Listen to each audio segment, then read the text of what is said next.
took the car over to Mulberry to my dad's. These wonderful Kansas roads.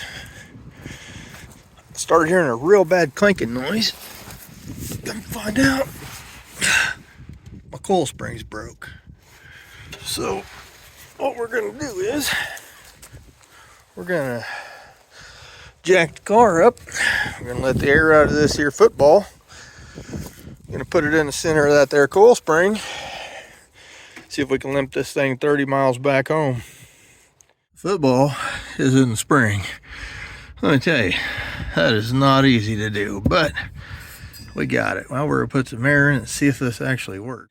All right, we got the football in and it's inflated. Look at that room on the sidewall now. Chewed the shit out of my tire though. Now it sets up like a stink bug though. But maybe we'll make it home.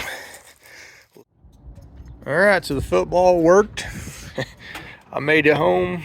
It's like 30 some miles. And the football's still in there. It worked. Car actually drives pretty good with the football in there, but so we'll have to figure out what we're gonna do for springs and stuff, but just happy I made it home. Anyway, if you ever find yourself in a bind and you got a coil spring car, you may need a football.